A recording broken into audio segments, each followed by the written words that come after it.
show we had for you. Oh, you will. Okay, all right. Okay, you will not be disappointed. You applauded like that. It's going to be a fantastic show. And I have important news for people who live in this city. A reason why you should be happy. Starting Monday, the LAPD will be wearing body cameras for the first time. Very good news. Of course, being Hollywood, the cops will be like, did you get my good side on that? Can we take that again? Can I get a pin light in back of me? And I'm not a teenager anymore. I could use a little backlighting.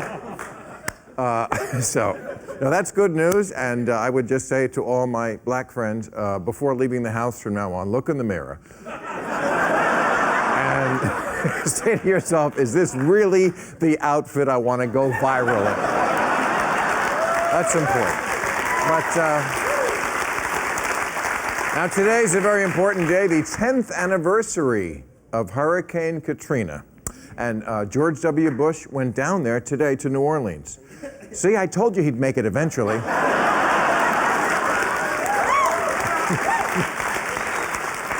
Also, this is important, Kraft Heinz, the food company, recalling 2 million pounds of turkey bacon. Yeah, no, nothing wrong with it. They just realized turkey bacon sucks. That's... So, now, have you detected what's going on here tonight? I am trying to avoid talking about Donald Trump. That's really what this is all about so far. And yet it's impossible. I mean, he's everywhere on the media, these fucking people. CNN could not be any more obsessed with Donald Trump if that missing plane turned up in his hair. Which it could. His hair. His hair they cover. Yesterday, Donald Trump brought a woman on stage to pull his hair to prove that it was real. We had to cover this. And by the way, it is real. It is his real hair. I mean, it's his ass hair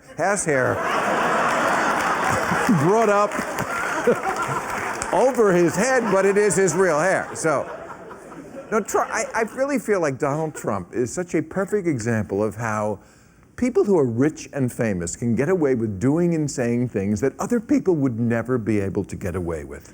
It's kind of like the way Michael Jackson was able to get kids to sleep over in his bed. You know, he's rich and famous. Choosy mothers say, well, why not? You know. Whereas, you know, if Michael and his monkey were living in a van, I don't think that would be happening.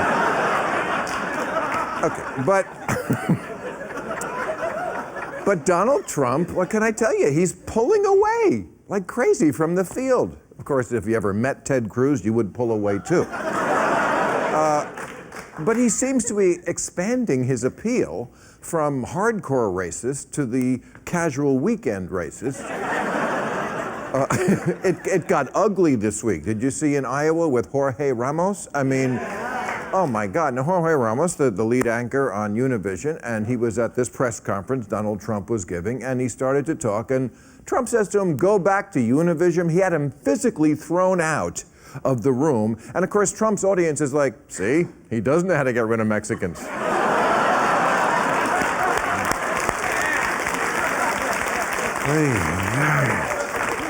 So now, of course, all the Republicans are scrambling to out-Trump Trump with hating foreigners. Listen to this. We're expecting a state visit from the Chinese president. Marco Rubio said today we should downgrade the upcoming Chinese state visit. Don't treat them, he says, to a state dinner.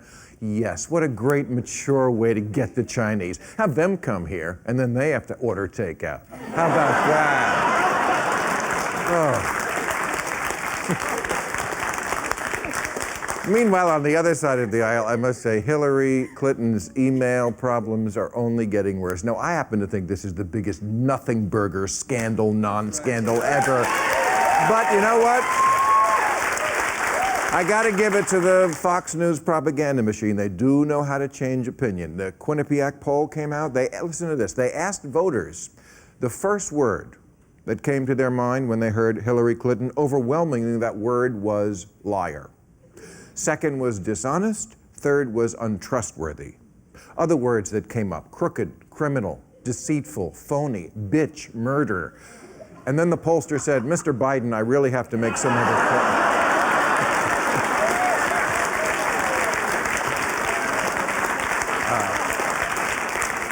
And my favorite story of the week, Ashley Madison, you're familiar. That was the big story last week, the online dating site for spouses who want to cheat. Of course, it got hacked. They released all the data. Now they've crunched the numbers. Listen to this, Ashley Madison's site. The active users, 37 million men, 12,000 women. I love this. There were 12,000 women for 37 million men. So when you see an exhausted-looking housewife in the grocery store, it turns out horny housewives looking for anonymous stranger sex are like moderate Republicans. They exist only in theory.